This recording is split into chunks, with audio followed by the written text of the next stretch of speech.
my family. The Force is strong in my family. My father has it. My father has it. I have it. I have it. My sister has it. My sister has it. You have that power too. You have that power too. In time, you'll learn to use it as I have.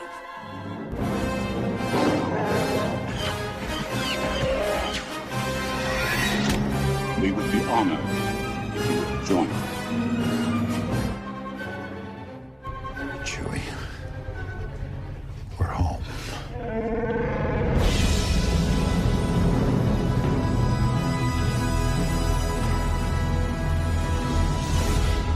My Nerd World. And welcome to My Nerd World. I am your host, John Justice, episode number 43 of the My Nerd World Star Wars podcast. And this is going to be kind of a, well, not kind of, it is. It's going to be a The Force Awakens Revisited podcast. By the time next week rolls around, next weekend, it'll be episode number 45 of the podcast, and it'll be past April 1st, and we will have the digital version of The Force Awakens available, and of course, the following week on Tuesday, The Force Awakens comes out on Blu-ray. Now, this past week, the movie leaked online, okay? And I've made no secret that I have downloaded the movie before. I downloaded a bootleg copy of the film, a camera version of it, fairly shortly after it came out. And I've had that, ever since I downloaded it. And of course, I still went out to the theater and saw it several times. The times when I watched that particular version was more or less when I was killing time, getting ready to go to bed because I have to get up early for my job, and I've only watched that version a few times. But the actual rip, that's what they call it, it's a rip of the movie because we're so close to it being released, was leaked online, I don't know, about 4 or 5 days ago. And this usually happens with major releases. If you have this certain program that can download these movies, there are websites you can go to, and you can download movies for free. And, of course, there are big privacy issues as it relates to that because it's technically not legal. At the same time, I only do this, and to be honest, I only do this with movies that I know that I'm going to end up purchasing later on. And it's funny because this has actually been something that I've been aware of, or I should say been a part of, since I was a little kid. I remember as a kid, living in, well, technically my second house, but the house that I grew up in Arcadia, California, on a street called Tree Lane. I mean, does it get any more Americana than that? I live in Arcadia, and I live on a street called Tree Lane. It was just, but anyway, I remember as a little kid, my family, and I should go back and ask my dad because I don't think I've ever had this discussion with him. But I remember that he brought home essentially bootlegs of The Empire Strikes Back on VHS. I mean, you want to talk about, piss poor quality movies. I mean, it doesn't really get much more grainier than that on a little tiny picture tube. You know what I'm talking about. I still remember this to this day, though. I remember sitting at home watching this bootleg of The Empire Strikes Back as a little kid, and I'd already seen it in the theater. And there's a whole bunch of us. I mean, there's a whole bunch of our families sitting around. And I don't remember a lot from that age, but I remember this.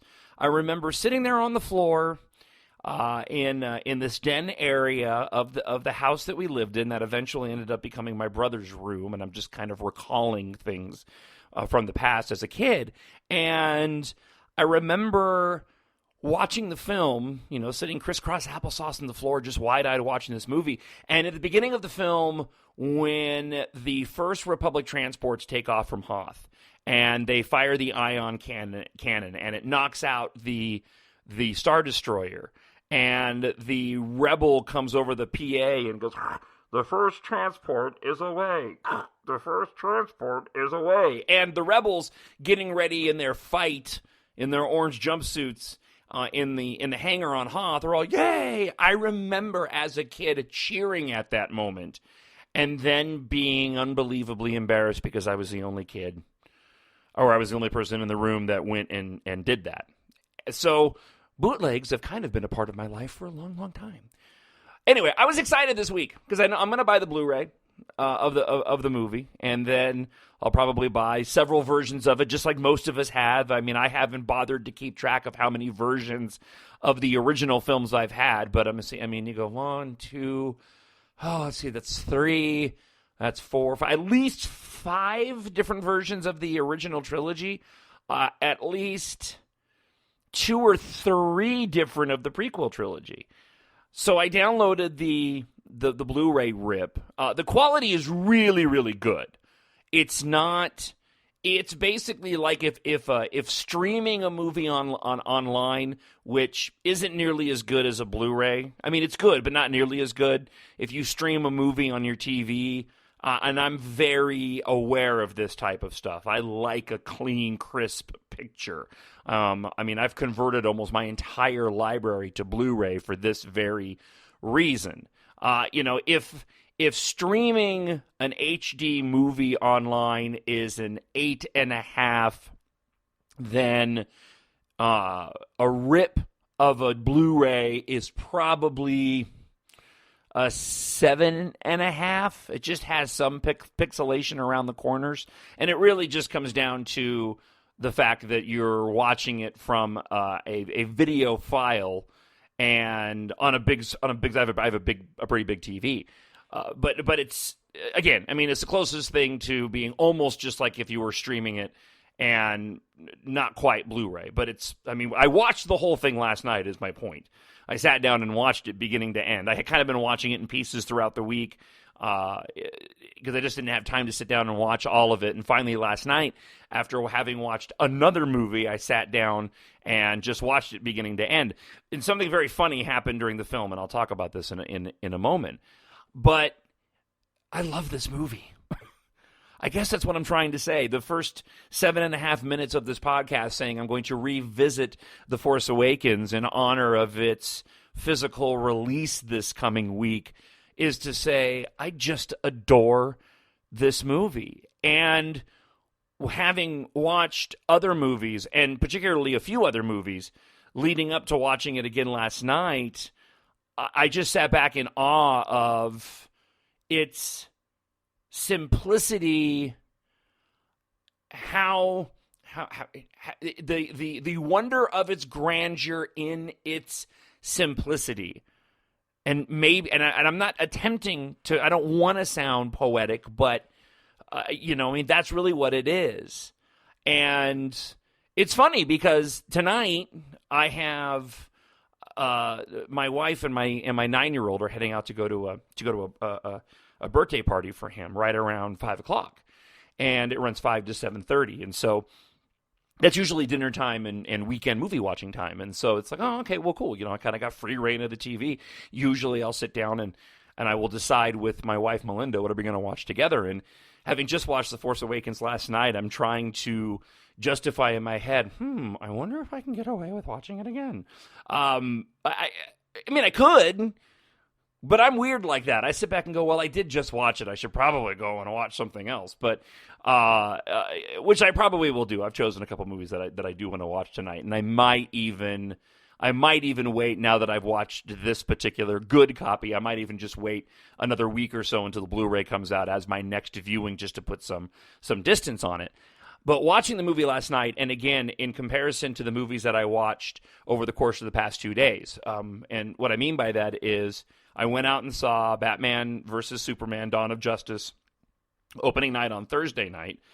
And then last night, I finally saw the final Hunger Games movie. Melinda's a big Hunger Games fan. I really enjoyed the series as well, but I hadn't seen Mockingjay Part 2. I wasn't all that impressed with Mockingjay Part 1, and I had no idea how the story was going to was going to play out. And so I ended up, watching quite a few movies in the past few days. So, watching Batman versus Superman and then Mockingjay last night, part 2, and then sitting down and watching The Force Awakens again all the way through. It was a very interesting comparison watching all 3 of these movies, and especially Batman versus Superman, because, arguably next to The Force Awakens, that movie has been one of the most highly anticipated films. Not really for me personally. When it comes to the superhero genre, I'm really looking forward to Suicide Squad. I never read the Batman versus Superman comics or Batman or Superman comics. I've read a few of the Batman ones, specifically The Killing Joke during the time when The Dark Knight came out, because I really love that movie. But obviously I was curious to see Batman versus Superman, and I really liked Man of Steel. I went ahead in preparation for doing this podcast. I did about a 20-minute spoiler review, basically me just verbal vomit about Batman versus Superman. And I did that because I didn't want to spend a whole lot of time talking about it on this podcast about The Force Awakens, because, you talk about the difference in movies. And just really quick, Batman versus Superman is a big, jumbled up mess. I mean, I liked it, but I had a lot of problems with it. And it's just a messy film. The editing is messy. It's really, really dense, but not necessarily in a good way. It really has sort of a bizarre relationship in Marvel's Avengers Age of Ultron, because that movie too was long and just bloated and full of stuff. And when you compare it to Star Wars The Force Awakens, which was obviously very deliberate in what it was going to do, as was Batman versus Superman, don't misunderstand. But when you compare the quality of the 2 movies, it's night and day. And maybe it's an unfair comparison. Maybe it's an unfair comparison to compare that type of genre movie and what they're going for in that with Star Wars The Force Awakens. But if we are simply looking at this from a quality of movie standpoint, what Star Wars The Force Awakens is able to do in that 2 hours and 15-ish minutes with the credits tagged on is much, much more cohesive and successful than the 2.5 hours that I watched of Batman versus Superman.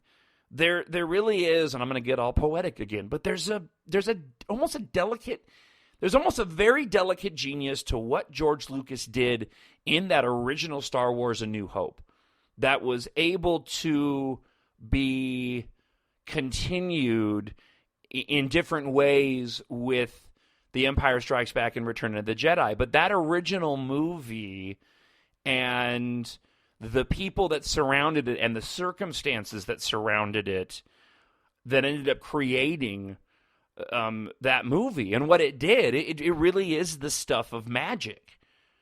The original George Lucas cut of A New Hope was long and slow and wasn't very good. George Lucas admitted that, and he brought in these editors who ended up winning their first Academy Awards at a time when they didn't even expect to be winning Academy Awards, who came in and recut the film and really made it what it was. They really took George's creation and turned it into something that was highly entertaining and moved quickly. And it was only, through these circumstances of them trying to make this movie and being forced to have to do certain things on an editorial basis that ended up creating this amazing film. And, and even George going back and changing it with the special editions. I have no desire to go back and watch the original one. If somebody handed me the Blu-ray of the original release of A New Hope before everything changed, like the one that was in the theaters, I'd watch it out of pure nostalgia's sake. But I know that I'd go back and during the scenes of the effects that didn't quite work that George changed, and I'd be like, oh, I kind of miss the special edition. But the circumstances that surrounded making that movie very much parallels the circumstances surrounding what made The Force Awakens on a much different level. Because while George had a difficult task getting a movie that he really